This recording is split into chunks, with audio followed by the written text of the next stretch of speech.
Good afternoon. It's great to be with you today here at Imago Dei Community in Portland, Oregon. And I'm Paul Louis Metzger, and I'm the director of the Institute for Cultural Engagement, New Wine, New Wineskins at Multnomah University and Seminary here in Portland. And we're really delighted to partner with Imago Dei Community. Thanks to Josh Butler and his team working with us, and Mike Pinkerton and others. And you'll be hearing from them a little bit later this afternoon.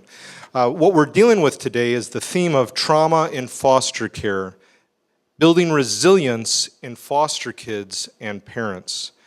It's part of our initiative at New Wine, New Wineskins related to our conference tomorrow, that is Saturday, March 18th. Today is Friday the 17th. What is it, St. Patrick's Day? Yeah, so maybe we have some Irish in our midst. I'm part Irish.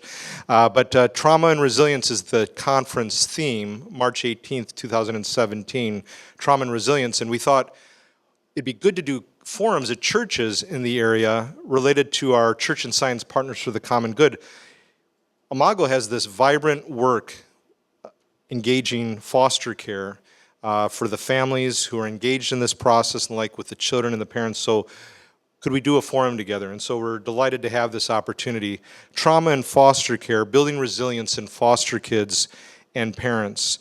And you'll be able to find material related to this theme at theologyofculture.com. That's New Wine, New Wineskins website, where this video production will also be available. Without further ado, I'm going to introduce the forum today and what's involved. First off, we're going to have a talk from Dr. Robert Potter, who is a medical doctor by trade. He also has served as a science advisor for Multnomah Seminary and our grant through the American Association for the Advancement of Science.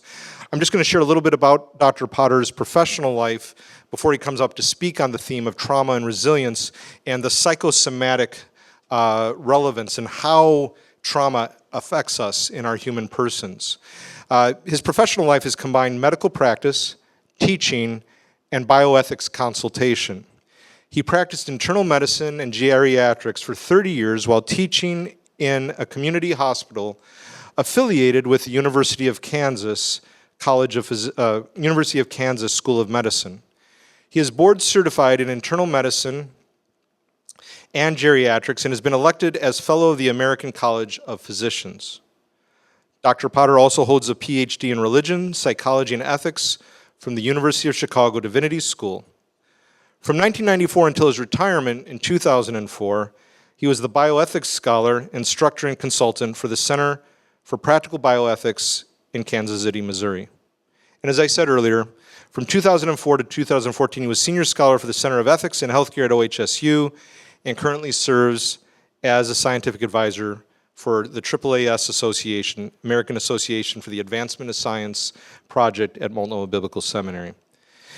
After Dr. Potter, we'll have a panel involving a chaplain and other leaders here on site at Imago Dei Community. I'll introduce them at the time, and then we'll have a discussion related to this theme of trauma and resilience in foster kids and their parents. Dr. Potter.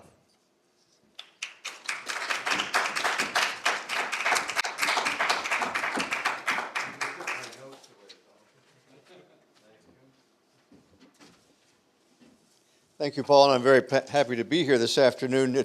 As a geriatrician, I don't often think of myself as somebody who's got much to say about trauma in children and young people, but I think you'll find what I have to say to be pretty much applicable to human beings at whatever age we discover them.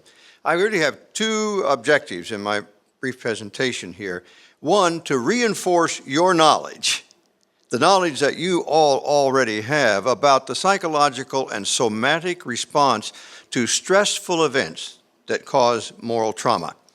And secondly, then, to recommend moral discourse as a primary strategy of resilience. We'll get to that in the second half of the presentation.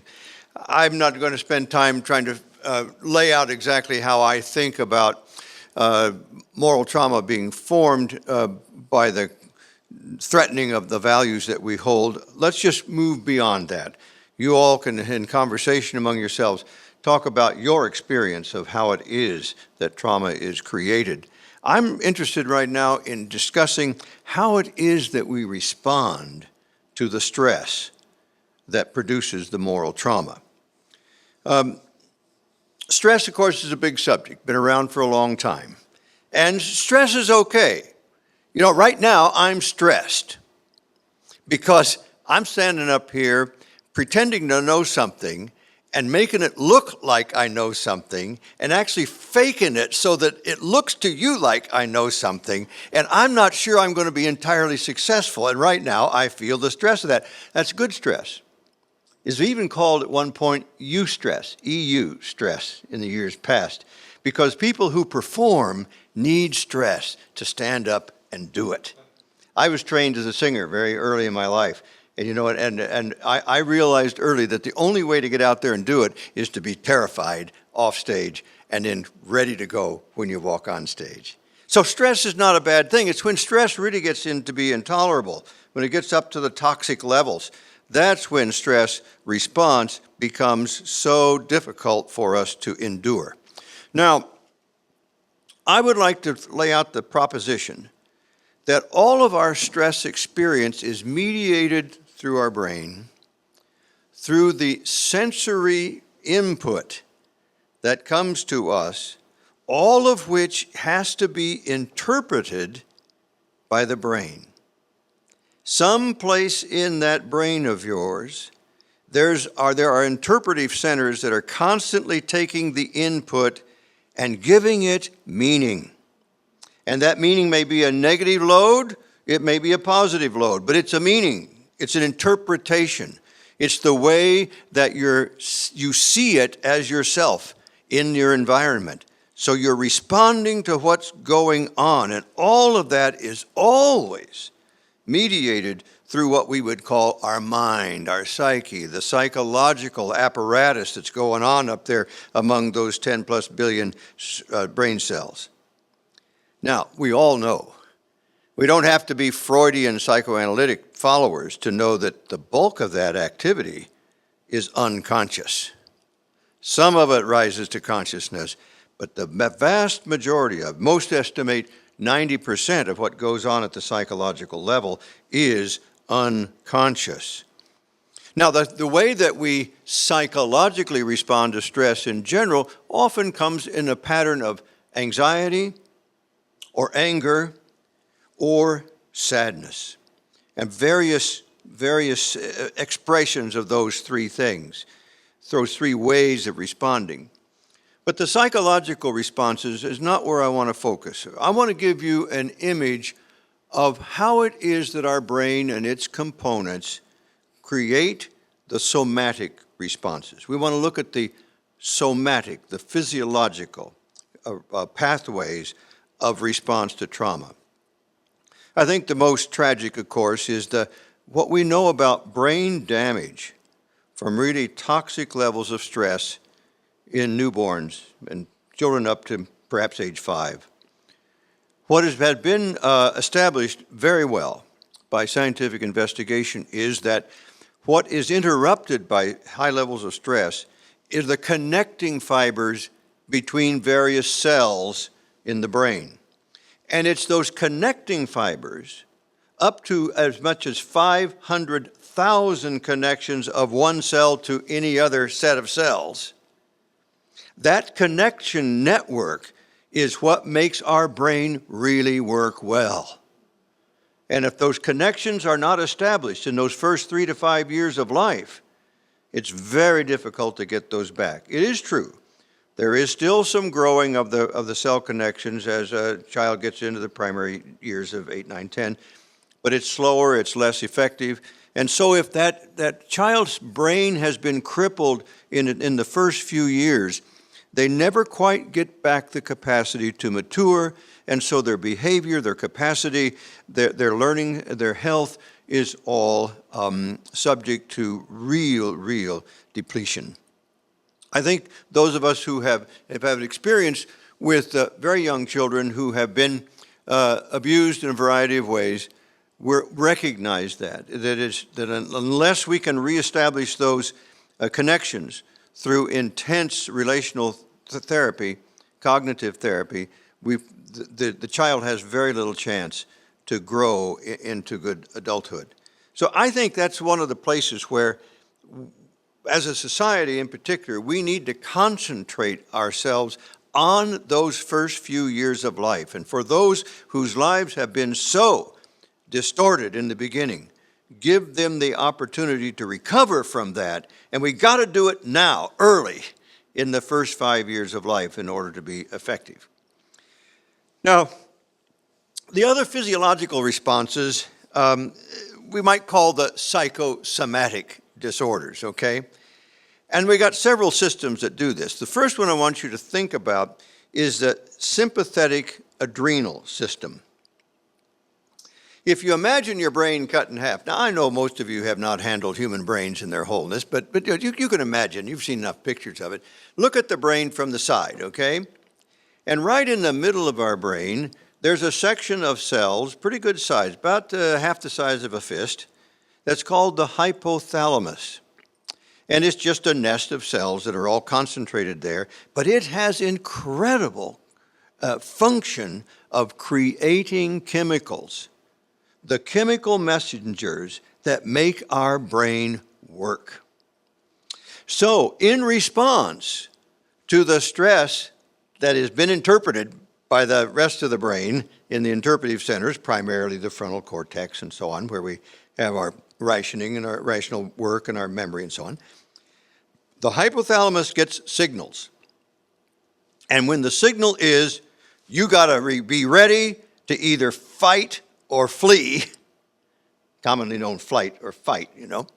The hypothalamus excretes chemicals which go to the pituitary gland, which is a little thing about the size of the end of your little finger hanging down from the hypothalamus. And it's got, in its tininess, several compartments. And each of those compartments responds to a different chemical messenger. But when the chemical messengers come through, the pituitary exerts a variety of chemicals. One of them that is primary is the adrenal stimulating hormone. That's released into the bloodstream, flows around in your body, and is picked up by the adrenal glands. Now, I would like to have a show of hands those of you who can draw me a picture of the adrenal glands and put it in the proper place in your body. Not the majority of folks in the room. All right. Well, think of your kidney. Now, your kidney you can think of, it looks like a big kidney bean, all right, just to be simple about it.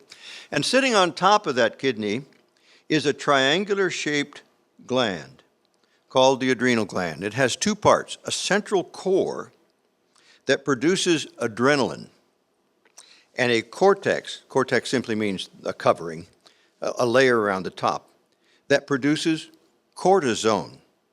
Now, it produces cortisone and about 40 other forms of cortisone, so that gets all too complicated for even me to remember, so you don't need to remember either, except that the adrenal gland is being asked to get into this response pattern and to produce cortisone. It is called the stress hormone. And when cortisone is then released into the body to flow around and get into the fibers of all your muscles, of your liver, of your brain, of your heart, your lungs, all of it, that cortisone then begins to start the functioning of those various organs, puts it into high gear, and makes you extra alert. It raises the intensity of everything in your body. Now, in addition to that extra excitement, okay, that's coming on from the adrenaline and the cortisone, you think of what adrenaline does, of course. The adrenaline makes your heart race and your blood pressure go up and things like that.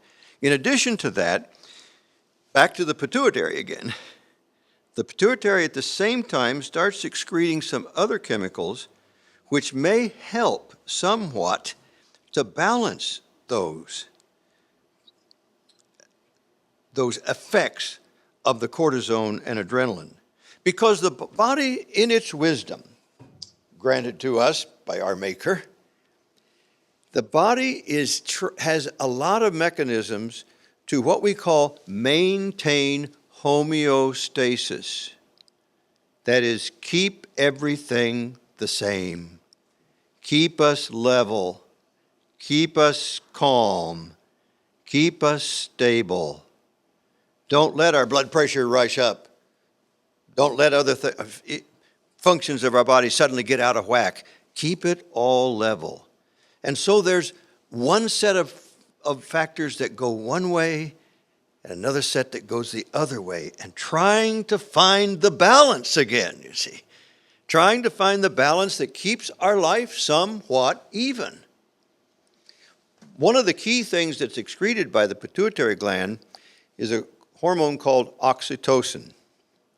Oxytocin was discovered early in the 20th century, then finally artificially created in the chemistry labs by the middle of the 20th century, and was used to induce labor. You get an oxytocin drip. If you're a pregnant woman and you're not coming along all that well, we drip, hang up the drip, and that.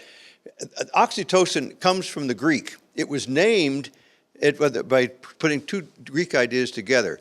Oxy means quick, and tosis means birth. Quick birth. That's the etymological background to the word oxytocin. But oxytocin, folks, has multiple functions in making us able to function, to be bonded to one another. It's known as the attachment hormone. It's what allows us to cooperate, to trust. What we know is if you would take an oxytocin spray, some experiments of this sort, spray it up somebody's, a group of people's nose, how they become more cooperative and more trusting in group activities. The experiments can demonstrate that it's a chemical that asks us, forces us, guides us into a cooperative arrangement, which leads some to imagine that oxytocin and the whole business of attachment is at the core of what morality is all about. It's what it gives us the capacity to find our way among others, where we can feel trust, where we can feel safe. Think about that in terms of foster children, how they're looking for safety. They're looking for somebody to love them, to cooperate with them, and to cooperate with. So oxytocin is an interesting chemical that's into this whole mix of trying to keep things steady and leveled out. But it's sometimes overwhelmed by those things that are pumping you up to get started doing things. Now, I said that was the sympathetic system. Now, the autonomic nervous system is a system of nerves that travel throughout the body that's separate from the nerves that would make your muscles work, or separate from the nerves that would allow you to feel pain or heat or cold or whatever, okay? It's a different nervous system. Then there's two components, the sympathetic and the parasympathetic. And once again, wisdom of creation, here we go. The sympathetic winds you up and the parasympathetic calms you down. And those two are trying to find a new homeostasis, trying to keep things together. But here's what happens. Turn the page over in your little handout, if you would. The common symptoms from all of those factors working together ends up so that the force of the hyper-exciting ones tends to dominate. So one of the common symptoms of people who are experiencing the stress of moral trauma is to be hyper alert, to be anxious. Everything startles them. They can't stay still. They don't sit well. They can't concentrate. They're constantly looking out for what's the danger around them. That's sympathetic stimulation. You get a dry mouth when you're ready to get up to give a speech. That happens to be parasympathetic stimulation. So does extra tearing that people get, or nasal congestion. I need to tell you a little story. In my first year of medical school,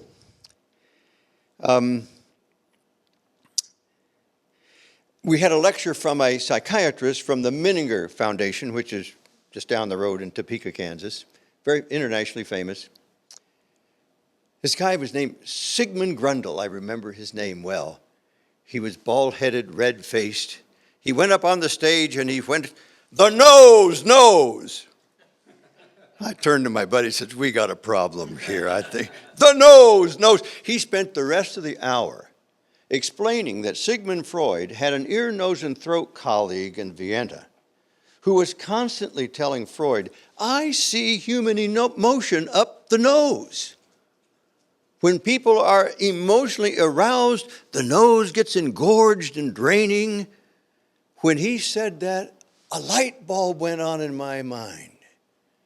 I was trained as a singer, classical singer, studied opera from the age of 14. And so in my early years, while I was in high school and early college, I was invited to sing at weddings and funerals and all kinds of places. But every time I would have a performance, I would get what I called a cold. I realized I was merely responding to the stress. Because, as Sigmund Grundle said, the nose knows. The nose was an expression of my psychosomatic response to stress. Others will get a fast heart rate. My heart rate never gets up above 70. Even when I exercise, I can't get it up above 70. I don't have rapid, shallow breathing like some people would get. My blood pressure never goes up. It's never above 110. That's because those kind of things don't react in me, but in others it does. And they feel it. They feel their pulse going faster. They feel a flush in their face from it. Or some would even go to the place where the breathing problem becomes expressed as asthma. Now, truly, asthma is an allergic phenomenon. There's no question about that. But there's always, or there can always be, a psychological component. I remember one lady early in my training that came in. She was a woman 60 years old. She was in an abusive marriage situation. She would come into the hospital, wheezing away like this. We'd get it all calmed down in a couple of days. "Mildred, you're going home." Immediately, it would all come back. So the psychological component, and that was effect of the sympathetic nervous system causing spasm in the bronchial tubes and creating the wheezing. It really does happen. And all of us are quite aware of the intestinal distress that we may have as a consequence of stress. I remember when I was talking about stress in one of the seminaries where I was teaching in Kansas City, and one fellow says, "Yes, I need to reduce my stress." He said, "I have to vomit twice every time I get ready to go into the pulpit." He was a student who had a student charge. And, I thought he ought to change a way of thinking, or maybe even change his profession. Because I always thought vomiting once was quite enough before preaching. Don't you think, Professor Paul? Yeah, once would be enough. Twice is excessive, I think. But, a lot of people in their abdominal expression of themselves, they get vague abdominal pain, distress of one kind or another. Some would go on to diarrhea, of course. And all of that is sympathetic nervous system engagement. Others will get headaches. Others will have a sense of fatigue. Now, beyond that, beyond those that we can in some ways kind of joke about, because all of us have had some of this kind of experience in our life, and we can see it in ourselves and in others. The other place where it really is more subtle and more difficult to demonstrate through scientific studies, but very solid, and that is that the immune system is significantly affected by stress. Now, we're talking now about chronic stress. Whereas that immediate stress that you and I experience sometimes is really okay, isn't it? It's okay for me to be stressed right now. I'll calm down by 4 o'clock. You don't need to worry about me. I'll calm down. And it won't hurt my body. But if I were stressed every day and every day after every day, and the stress didn't go away, the chronic stress wears out all of the mechanisms to keep us in that homeostatic balance. And when those mechanisms wear out, then the effect on the body is damaging, raising blood pressure, causing heart failure. Many think it's the onset or stimulates the onset of diabetes, and on and on and on. But in the immune system, where it's very clear that the immune system can be compromised to the place that infections are more likely to occur. Interesting study of college students showed a high degree of correlation between the onset of upper respiratory disease, what you and I would call the common cold, and the stress of finals. And oddly, but you maybe have experienced this too, a lot of people don't experience it at the time of the stress, but after the stress has been relieved.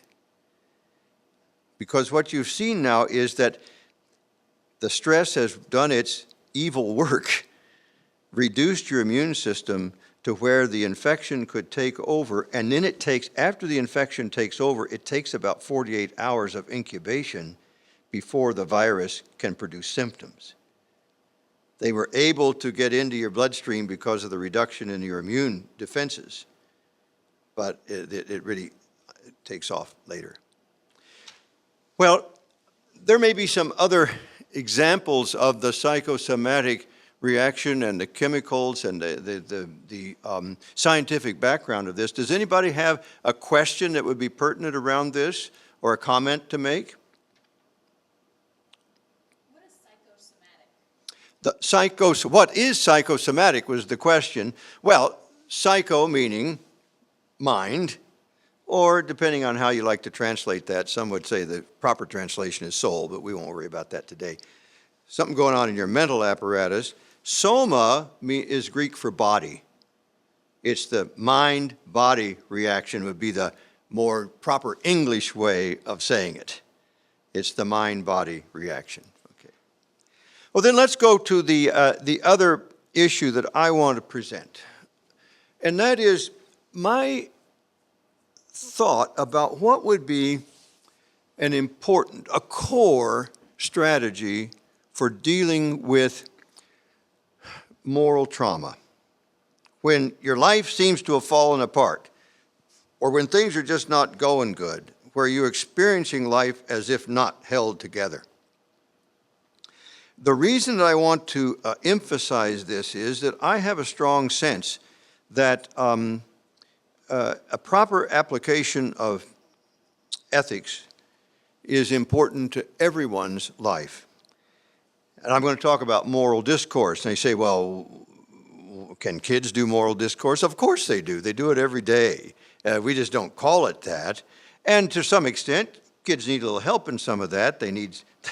Nowadays, they need a little more quiet time. They need a little less screen time. They need some encouragement to do so. But everybody, whether you're 6 years old or 60 years old, has the innate capacity for critical self-reflection, to think about what's going on. And so I want to propose a simple formula, a simple structure for responding to moral problems. When I say a moral problem, I mean where there's a problem in the value system, the belief system that is just not holding together in my life. For some of us, that's a situation where something going on in our life is told us that our values are no good, they're not going to be honored. For the child, it often comes in the form of, I'm not safe, or nobody's listening to me. But those are things, don't worry about that. Let's just think about how would you respond to any kind of a problem. This formula comes really from John Dewey, American philosopher from the early part of the 20th century, and from H. Richard Niebuhr, who was the teacher of my teacher in ethics, who, being a good old Missouri boy, said there's just two questions in ethics. What's going on here? And what's the fitting response to what's going on here?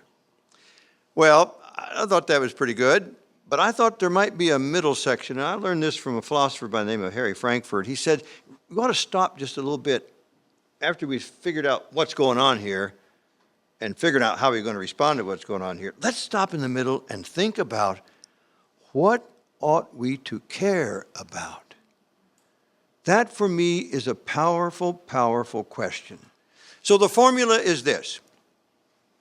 Answer the question, what's the situation? What's really going on here? Ask the question, find an answer to the question, what's the right response? What's the best response? What ought I to care about among all this that's going on? And then finally then, what's the fitting response so that I can realize, actualize, make real in my life that which I care about?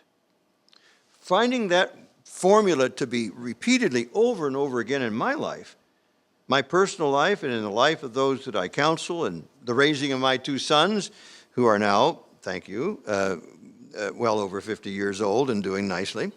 But that formula, when you're up against a problem, let's look at the situation. Now, what's involved in looking at the situation is not altogether simple, because you have to agree on what are the facts here. And in these days of alternative facts and other things that make us worry about what's a fact, this is not altogether easy. It does require a certain form of investigation and honest looking at yourself and at the situation.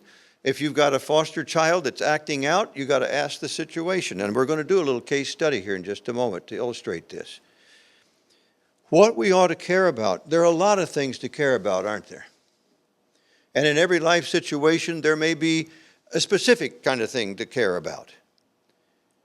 We can think about general things to care about, values I would like to make work in my life, but what's going on right now that I ought to care about? That can sometimes be a really tough question to answer well.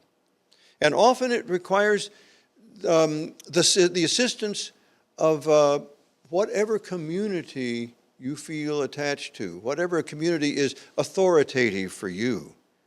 Because discernment is, when done in solitary, it's got its threat of being inadequate. Discernment, in my judgment, is a community operation. And it's that way for the child, too. Then finally, figuring out what's the right thing to do here. So let's do a little case study. Here's the problem. I'm going to entitle this, The Kid Who Did Not Want to Go to School. First grader, you just picked him up as a foster parent. Don't know a lot about his background, just know what you've been told, and which is sometimes quite a bit, sometimes not very much of anything. So the question is, why does this first grader not want to go to school? Every morning he has a stomach ache, psychosomatic reaction to the fact that he doesn't want to go to school, that there's something stressing him. So, apply the question. Tell me, what do you think's going on here? Doesn't feel safe at school? Okay, that we certainly have to investigate that, don't we? We have to look into that. What are some other possibilities? Something triggering happened at school. Yeah, something specific. Okay, yeah. Who knows? It could be something or almost nothing and still be a trigger, couldn't it? Yeah, okay. Okay, it's his first grade. I'll give you some more information. He had no preschool, no kindergarten. He's thrown into first grade. What's he being required to do? Read. Trust another adult. And to trust another adult. Yeah, all of that. I'm going to focus on the read. Did you know how to read when you went to the first grade? Yeah, you think so. Yeah. Use your moral imagination. In terms of reading, what's another possibility? Remote, but another possibility. It happened in my first son, not a foster child, but he did not want to go to school, and his stomach hurt every morning because he already knew how to read, and the teacher wouldn't recognize that. And when my wife went to school, this teacher was astounded that he could read. She picked up a book for the 3rd or 4th grade, and he read it to her. Then she discovered there was another child in the class that knew how to read. So, she puts those two over in the corner to read while she does the instruction for the rest of them and solved all the problems, which was good. But see how subtle it may require to examine the situation and find out what's going on here. It's a very subtle act, and it requires moral imagination to think outside of the box. Chris, I kind of cut you off on that. I was just going to say there's a chance that if the child's developmentally might not be able to use the restroom on their own. Yeah, right. There are multiple reasons for not wanting to go to school. I threw this in because I'm so proud of my kid. I had to tell you just exactly what the problem was. And we didn't teach him to read. He taught him. We read to him a lot, but he just taught himself to read. That's not a problem for him. Well, then what ought we to care about here? Let's make it the scenario, okay? Let's settle down to the scenario that the kid does not want to go to school because he does not think he's going to be able to read. He doesn't trust anybody to help him, and he sees that the other kids have been, quote, prepared. He's not, and he's afraid that he's not going to be able to read. So what ought we to care about?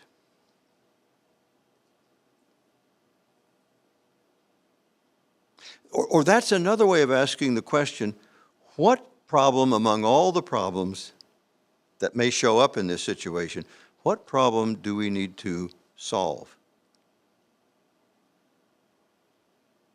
That focuses things down, doesn't it? The reason I throw that in there, why I think that's so important, it focuses problem solving down to a solvable, or if not a solvable, at least a problem that has to be solved in order to get beyond the trauma that's being experienced here. This is a way to exercise some resilience. It's a way to allow the child to bounce back, to jump up again. And if you look at the Latin derivation of the word resilience, it means to jump up. That's what the Latin root, resilii, means, is to jump up. It's a wonderful word that we brought into English, but it means that you've been beat down and you can jump up again. Yeah. So that's what we have to do. We have to find a way to allow this child to jump up again and take off in life. Well, you say, well, Potter, I'm not so sure that that's a primary strategy in resilience. I would just invite you to think about it. There are many other resources for resilience, aren't there? Many other strategies that are important. I'm offering you one idea that for my way of looking at problems in life generally, this has been very creative for me personally and for those that I have counseled and those children that I have raised. What's going on here? What ought we to care about? And what's the fitting response to what's going on here?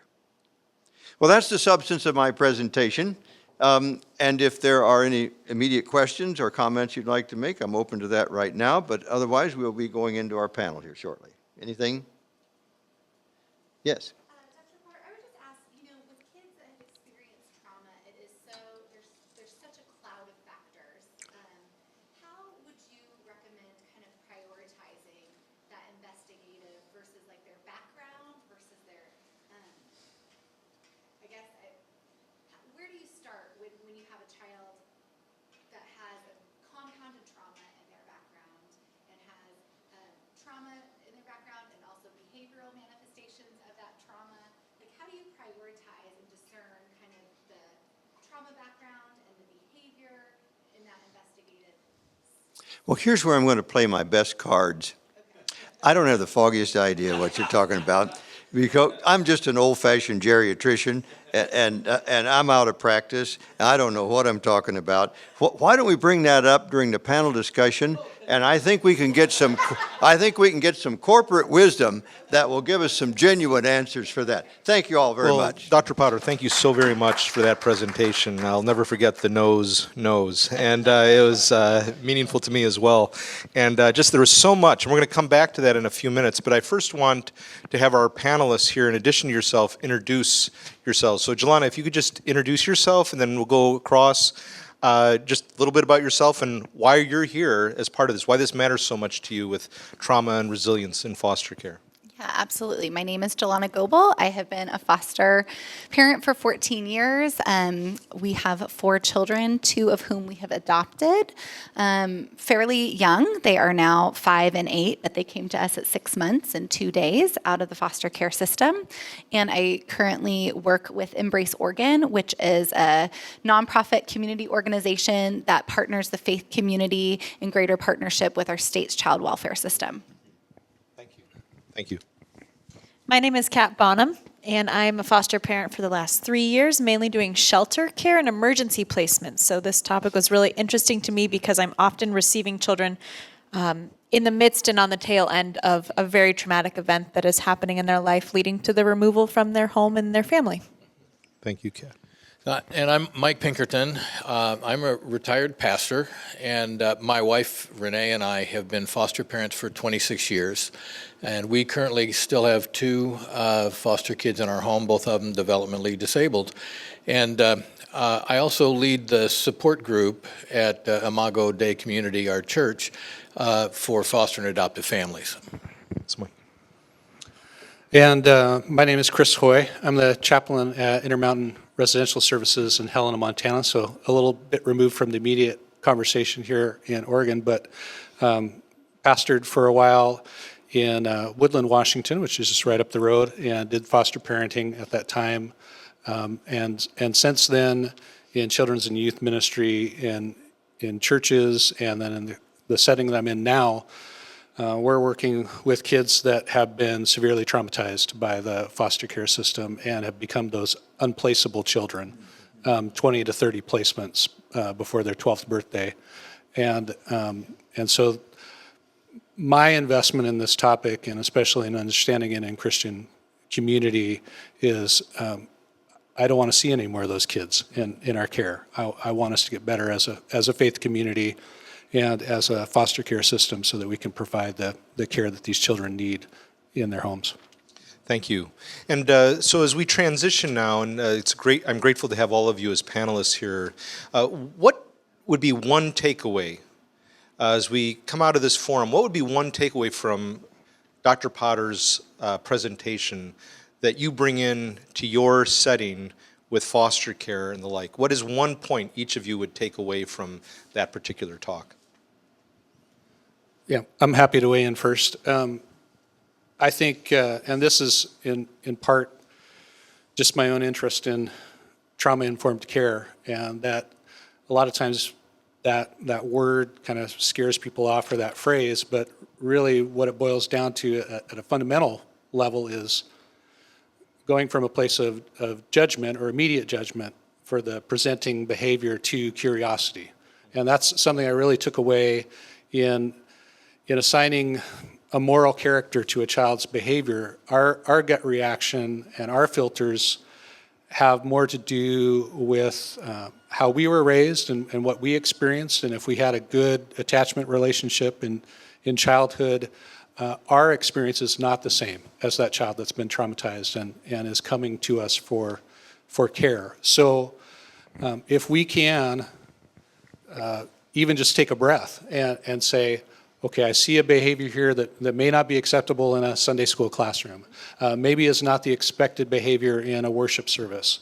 And go from a place of saying, what's wrong with that kid, to what must have happened to that child for them to behave in the way that they're doing. Excellent. That's a key point for any trauma-informed approach, but especially in foster care, and something I really hope we can get to the point where those that are coming and interacting with the foster care system can adopt as a kind of a fundamental place to start.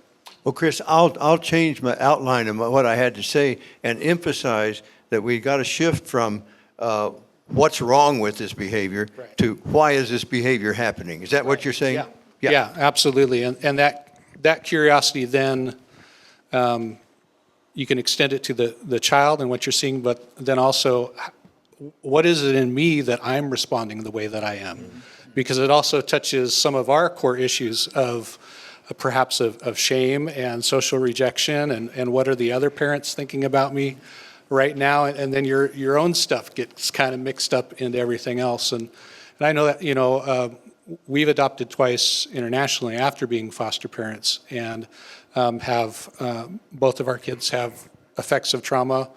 The daughter, which is not uncommon to girls, it really internalizes it and has some anxiety issues. And our son is, which is not uncommon for boys, much more explosive, putting the behavior out there.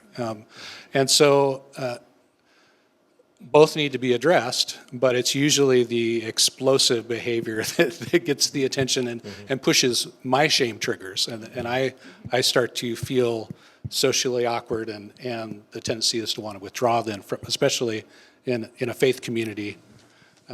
So a lot more that could be said, but. Thank you, Chris. Others? Others here? Well, I think one of the things that the focus being on us being able to critically think about what's happening and how to enter into that conversation in a more healthy way. I mean, that's just the thing that's critical, because the children come into our homes, they're coming in with trauma responses, and that's just a reality.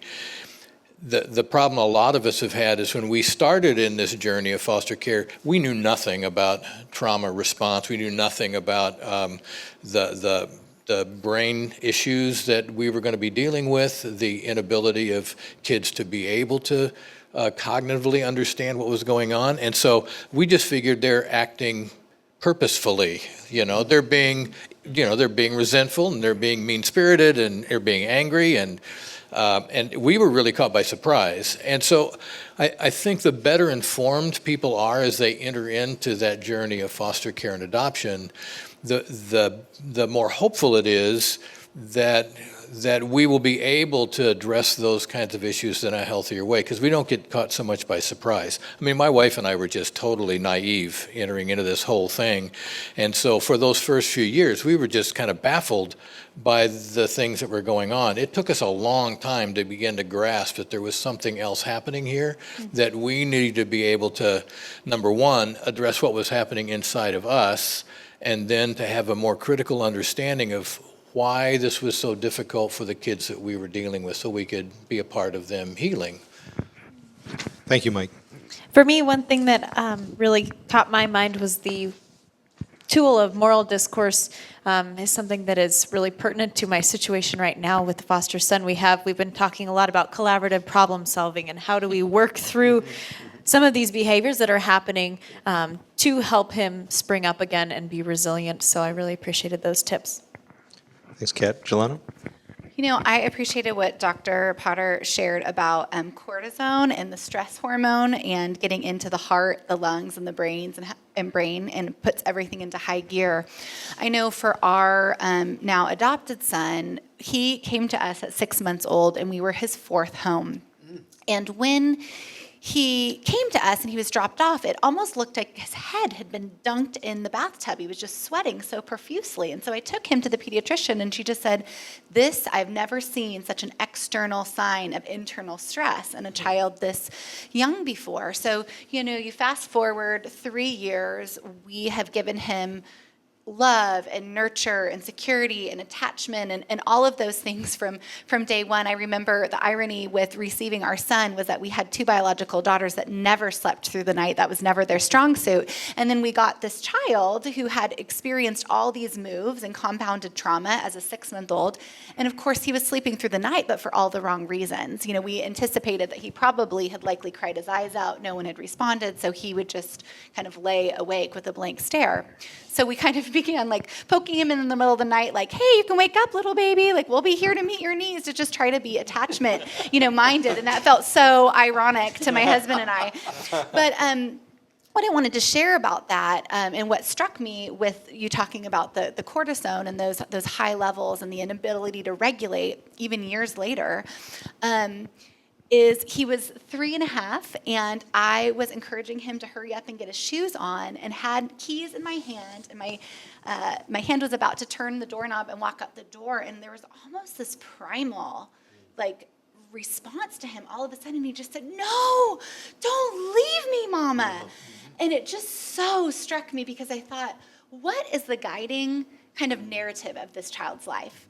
Is it going to be everything, all the trauma and the lack of attachment those first 6 months? Or is it going to be, is the driving story going to be what we've poured in those 3 years later, which is, for 3 years, we have given him nothing but love and attachment and consistency, and yet somewhere in him, there was still that primal, don't leave me, which was shocking, I think, for a child that young that had experienced that. And that really stands out to me as something that was just a poignant reminder that we can pour in. And I think there's a temptation that we can give these kids love, nurture, shelter, discipline, and then for those of, and then there's the faith component is going to kind of erase the history and is going to equal a child that has a moral fortitude or behavioral output that looks like that trauma has been erased. But that story in my life is just a big reminder that though we've poured so much in, there's no erasing that beginning, no matter how young. So I'm sorry. Go Well, ahead. let me just do a quick comment from a physiological side. What if just before you started to go out the door, we would have given a nasal spray of oxytocin to your child? Would that biological hormonal component have altered his central nervous system enough for him to trust that you can go out the door? Well, we just can't do those kind of experiments, but we can imagine that at least imagine that his oxytocin system is not working adequately. It's unable to offset all the other negative influences of his life, and so he's unable to feel comfortable with you walking out the door. It's all theoretical, but just to remind you that the biological component of our behavior is there. Whether it's the dominant piece or the piece that can be altered, it's still there. It's still working. How much it is influencing is a little difficult to say, but it intrigues me that there are both incredible capacities of our body to keep that homeostasis, keep things steady so mom can go out the door, and then it's the faultiness of those systems that get deranged. I was just thinking with the in the day and age of essential oils, maybe we need oxytocin diffusers in our houses, to just kind of blowing that out in the air. I sense a second career for you, Mike. Yeah. I sense a second career coming. A moneymaker, finally. Anyway, but one of the things that occurred to me listening to Jelana was, and we talked about this a little bit earlier, is a reminder that we're dealing with long-term kinds of issues and long-term healing. And I think as we come into it with the hope that we're going to be able to, help correct these things, to get people into a healthier way of thinking and a healthier choices in life and all of that. But the reality that we're dealing with children who may have been experiencing trauma early on, and maybe for long periods of time, they've developed behaviors to cope with that kind of life that are long ingrained, and you just don't change those in a few weeks or a few months or maybe even a couple of years. And so if you're doing foster care and your placement is going to be likely somewhere in the neighborhood of 1.5 to 2 years, if your expectation is that, there's just going to be this, incredible change in their behavior and outlook, that's probably not realistic and can be very hard on your emotional investment, and the reality of you have to be able to look for smaller victories in that and be able to celebrate those and be kind of very strategic in the way that goes. And that I just didn't expect. Well, Mike, maybe we ought to drop the whole term resilience, because it's not just jumping up. You know, it's crawling up, it's scratching a little bit at a time. So we got to figure out, we got to look for another term here, Paul. Well, I'm still okay with resilience. I don't want to chuck the word resilience. But one of Intermountain's guiding principles and something I really connect with on a spiritual level is that we take a developmental relational approach to healing. And with the guiding principle being what has been harmed in relationship can also be healed in relationship. And sometimes we forget as adults that we're processing our world not primarily through our senses, like a child would, but we're filtering things through our frontal cortex. We're analyzing, we're deducing. We can tell when something is a real threat and when it's not. A child, especially one, we could have a child that is 8 years old, but presents as a 2-year-old or a 3-year-old because something broke down in development and in relationship at that stage. So they can be functioning most of their day as an 8-year-old, going to class, hanging out with their friends. But then when there's that emotional trigger or something, that mom reaches for the doorknob, that's not a moment when the child is in a rational space and says, Mommy's left plenty of times before. I know when she goes out that door that she will come back later. Yeah. What they're down there, you talk about the brain stem and the pituitary gland and the stress hormones being kicked out. They're in that place of it is a very real life or death situation for them. And what I think most people don't understand is we can rationalize and say, well, that's ridiculous. Well, why would that child feel like when mom exits that door that she might not come back? That's truly a life or death situation. But when you're a child who has not been able to depend on your caregivers to provide for you, as adults, we forget how vulnerable and how sensitive that situation is. Now, on the resilient standpoint, to provide a little bit of hope, is that I'm sure you've done tremendous work with your children. And so in those moments, we can feel like, did nothing sink in? We're back to square one, or maybe there's a regression in a child's behavior.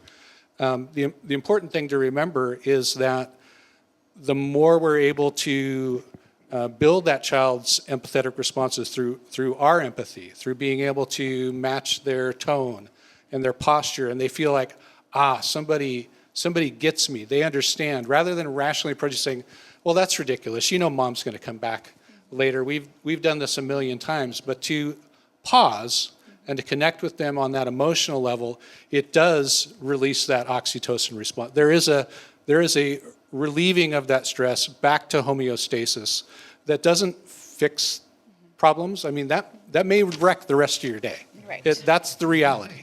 And anybody that's done foster parenting understands that. That it can just take that one little moment and your day is shot.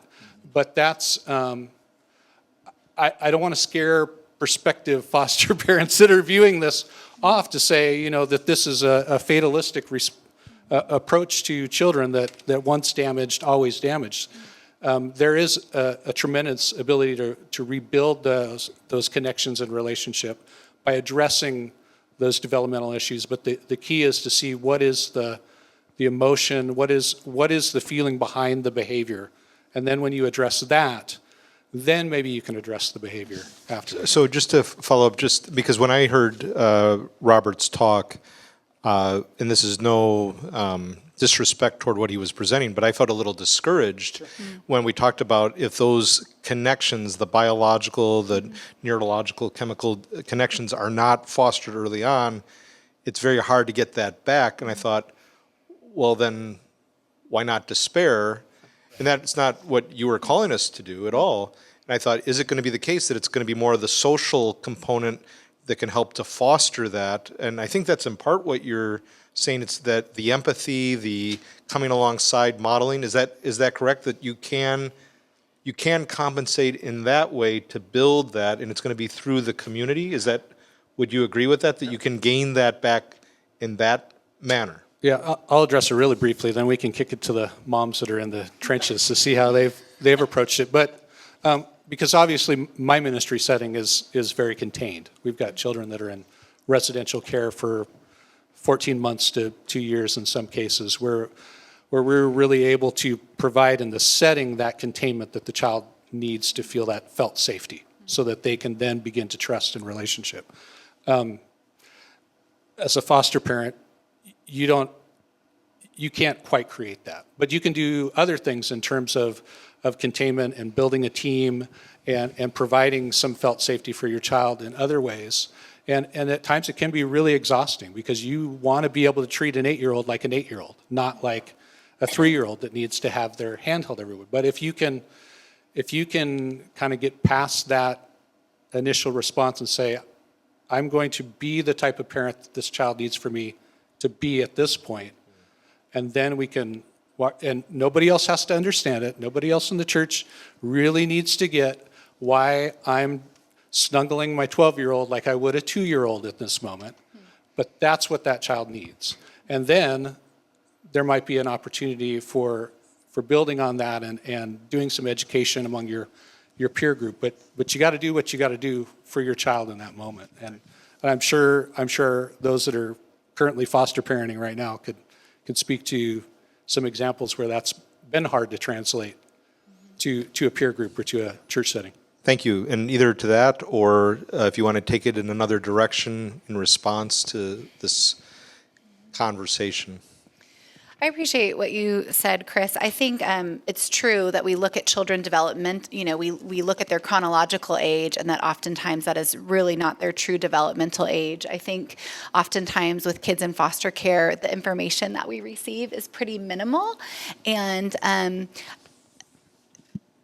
I think the more I learn about in utero alcohol exposure specifically, and what that does to children, kind of halving their chronological age for their true developmental age, I think that there are a lot of opportunities for the church to kind of come alongside families, but it's really hard when you have a 5-year-old that needs to be in the 2.5-year-old class. And what do you do, with those type of things? I think it goes back to the conversation we had earlier.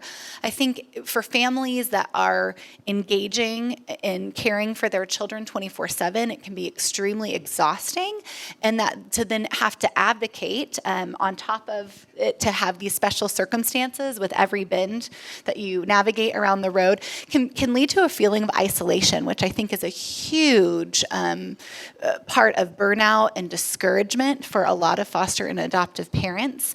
I think something that has been surprising to me personally is we hear, as Dr. Potter said, about the negative stress responses of anxiety, anger, and sadness, but we don't often, I think we hear about it kind of theoretically, and until we're living it, we don't often imagine our own anxiety, anger, and sadness in relation to a child and what that can draw up in us. So there's a lot there, but I think that I actually felt very encouraged hearing Dr. Potter talk about it's very difficult to get those neuro connections back. They are subject to depletion after a certain age, because I think the more we can give those, especially in the faith community setting, a realistic picture about what kind of success looks like. I think our definition of success is not going to be, and you're going to give this child love, nurture, and shelter, and they're suddenly going to maybe look like your biological children or the Joneses family children over there, that we have to be gentle with ourselves and have a real grace-drenched response to what it looks like to say yes to this child. And so I think the more we can talk about the lifelong depletions that children will often have, that they may never look like up here, but that their definition of success is going to be here, and we are going to give it our all to get them there. I actually feel like that needs to be talked about and called out more, so that people don't have an unrealistic view that they're kind of the rescuer.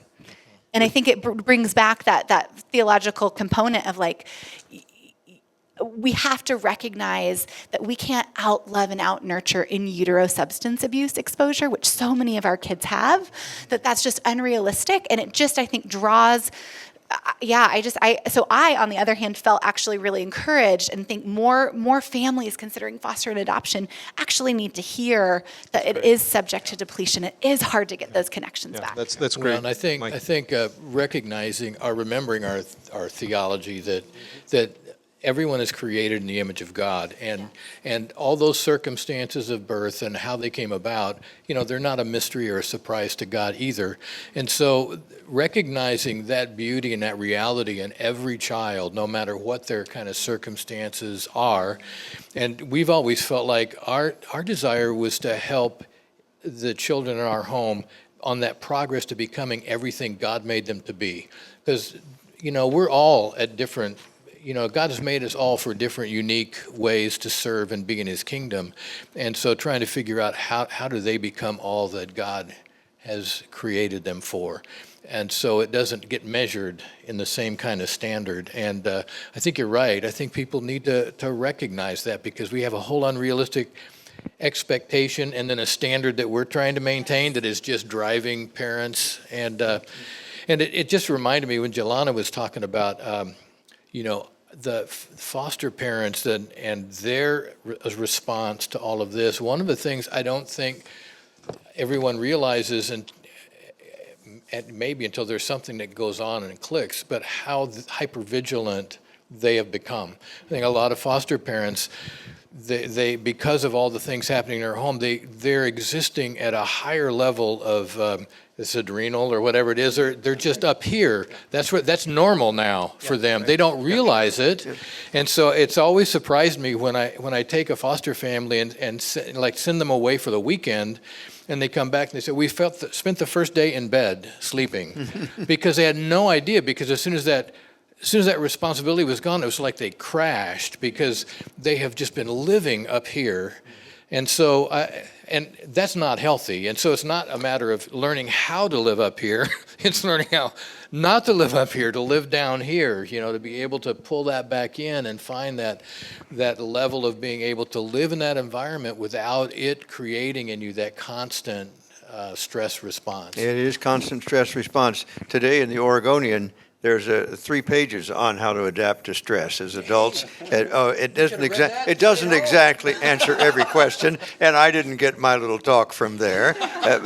But it is quite true that anybody who's a caretaker, whether it's a caretaker of Paul mentioned my work in palliative care. Palliative caretakers need to be awake, because it is constant, hypervigilant, constantly being aware of the other and their needs and so on. All of that is constant stress. You take the blood pressure of somebody who's a constant caregiver, whether it's foster care or other, their blood pressure is going to be up. And whether that's risky or dangerous to them or not needs to be monitored. Yeah. Kat, were you going to add? So a few of the things I'm hearing are, one, what are our expectations, right? What are our expectations of the children, and also our expectations of ourselves that I'm hearing? And I think it's hard enough, even with raising our own children who we haven't adopted our own. It's like, if they screw up, what's that saying about me? And I think we have this sense of Christian perfectionism, and we read Proverbs in a certain way, in a very literalistic sense. If you raise your child in the way, and so if they don't go that way, then you're the failure. And I think sometimes we have this sense of they better, measure up so that I look good. And that's more subliminal. I don't think that that's something that we intentionally, but there's a lot of peer pressure as well with Christian parents. So I could just think that that's even going to be more so in the other context. And so how do we, in light of what I think you're saying, is really lean into God's measureless overflow of his love and grace, so that when we deal with these children, we're not imposing on them our own sense of shame and guilt, and that just puts more stressors on them. Would that be true? Would that be accurate in part from what you were talking about, that those are the things we need to be alert to, or some of the things? Yeah, I think a child that's been traumatized or is dealing with some kind of emotional, relational deficit as a result of adversity in childhood can be a tremendous gift if we recognize that. Because it does have a tendency to scrape back. What is it we really believe? What is it we really believe about relationships? Do we Are we leaning into what we say is true about the church and about our relationship with our Heavenly Father? Do we believe it's about unconditional love and acceptance and grace? Or are we playing or are we playing the performance game, the appearance game? And so the beauty that if a faith community comes around foster parents, it is that they can get at the heart of the gospel in a way that a church that does not engage that ministry it won't be able to, because these children have an ability to strip away all of your defenses, because their feelings, their senses, their emotions are literally too much for them to contain. They will give them to you. So a child that is fearful, they're in that jungle crouch because they're in the fight, flight, or freeze response, back in their brainstem. That's too scary a place for a child who's vulnerable to be. So they will try to make you feel the emotion that they're feeling. And so how does a child do that? Well, they get big and loud and scary. And what we see is a child that is, emotionally unstable and a threat to other children, a threat to us perhaps, depending on the size of the child. And we think, well, there's an anger management problem. There's no anger management problem. There's a child that is so scared that their response is, I will be scary so that you feel what it is I'm not able to feel and process in this moment. So talking about what it brings up for you as a caregiver, it does all sorts of things to rattle your cage and shake you up and cause you to second and third and fourth guess every decision you've made in parenting up to that point. But if you can fall back on that fundamental belief that I am fully loved, God believes I'm capable to handle this situation, that I'm acceptable, and it's not about my performance, and it's not even about always being the perfect parent to that child. I mean, the piece of, when a baby is crying, we know as parents, you don't know if that cry when you first are parenting is, I'm wet, I'm tired, I'm hungry. You're kind of guessing at it. And if you can get it right 40% of the time, you're doing pretty good. And that's enough to build that empathetic response. And then there's something that happens hormonally for the child. There's something that happens hormonally for the caregiver that creates that bonding. So if that's good enough for those biological parents in that process, who are we to think we got to get it right all the time for these foster kids? It's kind of like the somewhat cheesy commercials that are out there from the National Foster. You don't have to be a perfect parent to be a perfect foster parent, and that's it's a cheesy tagline, but that's where that sentiment is coming from. So one of the things that talking about falling back on that the faith that we have, I think it's really critical falling back in the faith community, because my wife and I raised 5 biological children, and it was bad enough feeling like I was a parental failure just in that, but then to come into something like this that taps so deep into some really ugly emotions inside when, dealing with that kind of behavior that taps into my anger, and my issues of resentment. And so one of the reasons my wife and I were really concerned about wanting to have, we've been to lots of support groups in the years that we've done foster care, but, those were all fine as far as they went, but they didn't address the spiritual aspect of it. And so, if we were in a spiritual crisis, because now I'm not only a lousy parent, but now I'm not sure even a Christian, because my responses aren't very Christian. And so, those things are really hard. And who do you talk to about that? Well, if you don't have the community of faith to be able to openly talk about those things, have people who can, who've walked that journey as well, and who can listen without being judgmental and critical, so that we kind of live on each other's grace and faith, and and build each other up. I just think that's really a critical piece to be able to be resilient, and be sustainable. Along those lines, I am always struck by Henry Nouwen's statement in Wounded Healer, where he says the medical doctor's work is to take away pain, while the minister's job is to take pain to such a level that it can be shared. And while there may be fluctuation there, because of course you have good doctors who will identify with it and share in people's pain, but I think the point still stands that community is key, and sometimes it's not taking away people's problems, but it's sharing in life so that you can build that resilience together as a community. You're all part of faith communities. Robert, you're a part of faith community. The three here at Imago, and then Chris, part of his work is building these connections between Intermountain and faith communities. Not that churches would use this to build compassion, but you build compassion through exercising that muscle of compassion.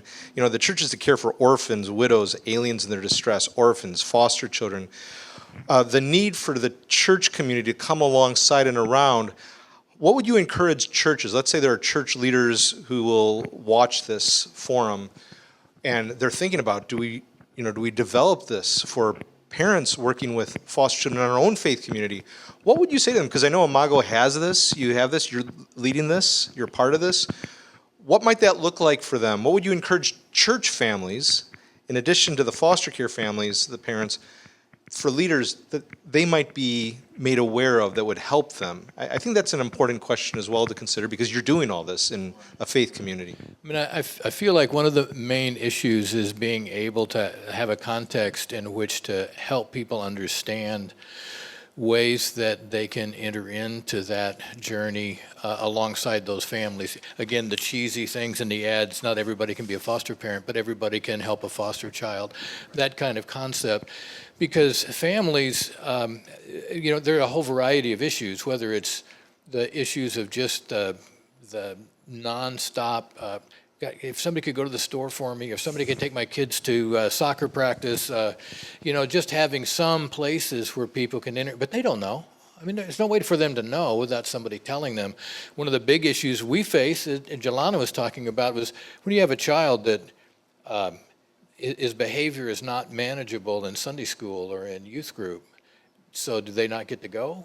And so the thing that, it looks like you have to look at is you really need to develop some people who say, you know what, I'm going to give up one Sunday service and I'm just going to be this kid's partner, and I'm going to go with them to Sunday school, and when they're having a tough time, I'll take them for a walk, or I'll take them away from the rest of the kids. So, I mean, my son, my foster son, was able to go to Sunday school all through because he had Teacher Larry. And Teacher Larry was an older gentleman in church who just hung out with him in Sunday school. So if the teacher, if he was kind of not able to focus and manage himself, then Teacher Larry would take him back to another table and they might draw. And to this day, he's still Teacher Larry every time my son sees him. That's beautiful. But that's the kind of investment that it takes. And a community can do that, but they need the awareness that this is a way I can really minister to this family and this child in a really profound way. I think, for a lot of churches, it can seem, you learn the statistics of vulnerable children that are, around your faith community. And children in foster care are really largely invisible children. And so I think when faith community leaders learn, oh my goodness, there are 550, for example, children within a 3-mile radius of my church, let's do something. And I think that's a very natural instinct to want to kind of sound the trumpet horn and call families into. However, I think that it is really wise before faith community leaders do that to look critically at their congregation and say, who is already engaging in this work? And are we supporting those families so that they feel supported by their faith community and we can make life more sustainable for them? So I would really encourage faith community leaders to start inward and to start small and to start supporting those that are already engaged, and then to slowly build up to, a foster support group or something. But I think it's so important, as we've all discussed, to really be realistic about what are we calling families to? Because the feel-good story of just say yes to a child and they'll be forever grateful is not the narrative that is really the most helpful, because it leads to unrealistic expectations about what families are stepping into. And ultimately, I think leads to family burnout and just feelings of immense underappreciation. And this isn't the way I thought the story would go. And families feeling like failures in isolation. So I think for church leaders to just know who in their congregation's already doing this, and then to come alongside in practical ways, as Mike was saying, and then to go from there with a real robust understanding that what we are calling our families to is not just the feel-good soundbite of, become a foster parent and your child will forever be in debt to you. It's really getting rid of that rescue mentality and really tapping into the unconditional love and the grace that has been poured out to us so that we can engage in this work that is going to be thankless and tireless, and that it takes a village to kind of link arms and prop up a family, and that is the church's role beyond just how many, beyond having a large foster care ministry. Yeah, excellent. Thank you. Well, we're near the end of our time. What would be one final statement you as panelists would want to make to those who will be watching this forum? What would it be? Each of you.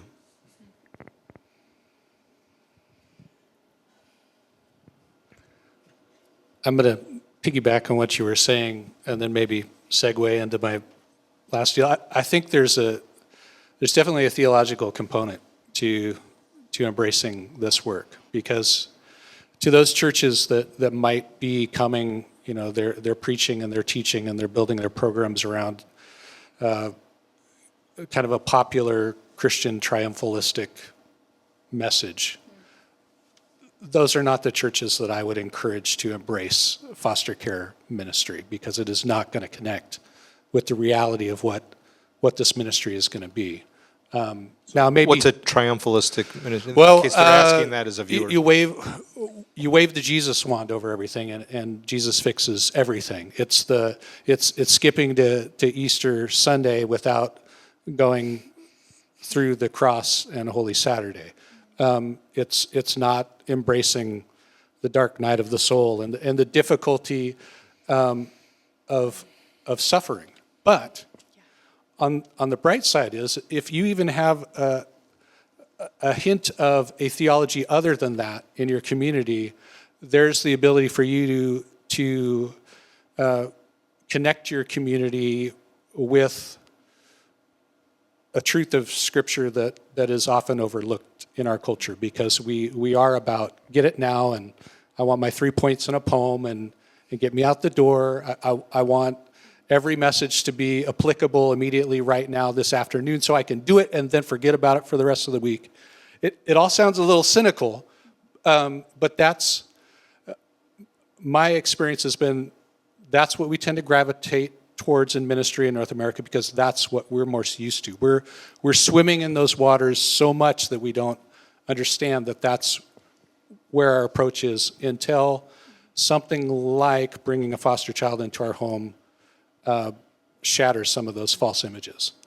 Now, that's the beauty of it. They're false images. They're false gods. And once you destroy those idols and you get to meet the Savior face to face, that's with you through the valley, that's coming alongside you, then you understand your faith, and your community can grow in a way relationally that you're just not able to up to that point. So that's what I'd like to leave folks with, is that there is an immense amount relationally that your faith community, that you as an individual, that you as a family can experience in entering into this work that far outweighs the potential pitfalls, because what you stand to lose isn't worth gaining anyway. What you've got is fool's gold.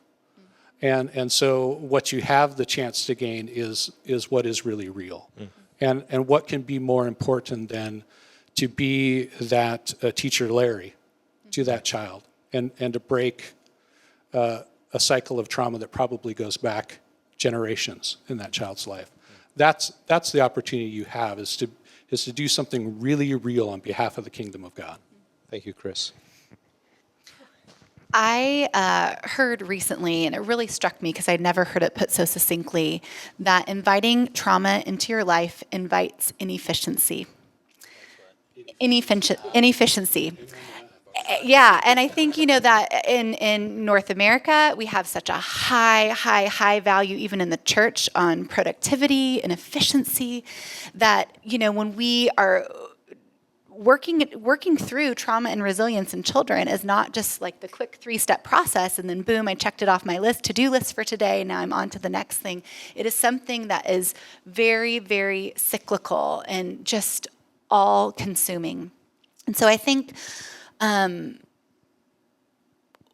what I would leave people with is just feeling like there's nothing that has dropped my husband and I to our knees faster than doing foster care. And I really think before we really thought our faith was vibrant, that we really needed the Lord, that we were depending on Him, all of those things. But we can look back and really say that we were really quite fine in our own self-sufficiency, and that foster care was the thing that really brought us to the end of our ropes. Foster care digs beyond. There's so many layers, and there's almost nothing that it doesn't have a finger in that foster care touches. So our own, education or finances or family network or whatever, all of those things are put to the test with foster care because it really gets to the core of something that we can't produce within ourselves. So those are the two things, just the comment on productivity and inefficiency, and that welcoming trauma into our lives invites that, and that's a really hard kind of cultural shift in our families, as well as just our own family's experience of feeling like it has been a beautiful gift. Now that we've experienced it, we can't go back. But the gifts of foster care are rarely gifts that people would look at and say, I'm going to choose that one off the shelf right there. They're gifts that God allows us to unwrap when they're in our laps, but they're things that we would rarely choose, because really foster care is inviting suffering into your life. Just to keep it along the psychosomatic response, the physiological response for me, just remember that our stress response is a behavior. Most behavior patterns can be changed. So I think one of the things that I would leave everybody with is not to enter into this journey alone. So if you are somebody who's watching this and is considering foster care, if that's something that you're looking at, I always encourage people, one of the first things is to start talk to the people who are close to them, whether it's family or close friends, to find who in this might want to partner with me in this work, because those are the kind of people who will be helpful, whether it's doing respite care for them or helping with some of the things that just need that support, or bringing me a meal because I don't even feel like making dinner tonight. So to build a community in that way, and the other is to try to find other foster parents in your community that you can connect with, whether it's if you're in a church, and you'll probably find that there are some other people who are doing foster care or adopting in your church family, and just make that effort to try to make those connections, because it is not for the faint of heart. It's certainly not something to try to do alone. And so if that community is not coming to you, then you need to seek it out and be sure that you've got support when you go into it. They all said it all. So if people want to find out more about your work, what would be a contact that people could have, or a website, or what have you? That would just be helpful. Anything? I am with Embrace Oregon, and so if people are interested in learning more about foster care, respite care, kind of helping out with some tangible needs, then they can go to embraceoregon.org, fill out our Connect form online, and we will be glad to be in touch with them. Yeah, I'm part of your doctorate of ministry cohort, and you taught me the power of blogging. So there's some blogs. There's a ministry website that I have that's intermountainministry.org. That's probably the best way to track me down. There's other places that I write and contribute. I would also be remiss if I didn't mention my kind of mother organization, intermountain.org. You'll see a lot on there that has to do with our residential care, but there's also a professional blog on there from, we have over 240 staff that are doing this work all the time. We're coming alongside parents and children in crisis and working through trauma. And then ChildWise is kind of our social arm for societal change. They've just produced a book that we're working to get it out there called Be ChildWise, an excellent resource that I'd like to make it mandatory. Be ChildWise. Be ChildWise, yeah. And so if none of that comes clear in the video, they can always Google and look things up, and maybe you can, if there's a tag with our names somewhere in the video, they can Google us and look us up. But I would, it'd be awesome to connect with those that are viewing this. Officially, I'm finished and a dropout, but Paul Metzger can find out where I'm hiding. So I have a Facebook page, Christian Foster Parent Support Network, and so if you come onto that page and follow it or send me a message, I can get back to you.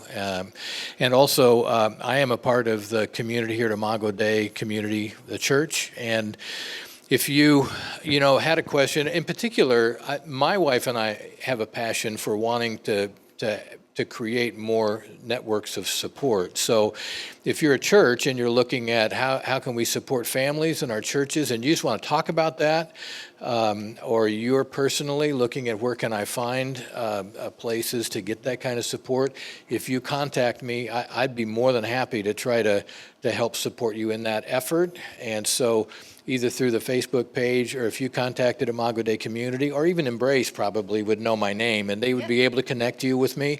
And I'd be happy to do anything, anything we can to help you on that part of the journey. Wonderful. And so we're so thankful to you as panelists, presentation, and your work. I thank God for it all and for you, and also for Imago Dei Community and the work here. And as on behalf of New Wine, New Wineskins at Multnomah University, check out the website, Theology of Culture, and new-wineskins.org. And this is where this will be posted, and other resources similar to it on Church and Science Partners for the Common Good. Again, many thanks to all of you. God's blessings.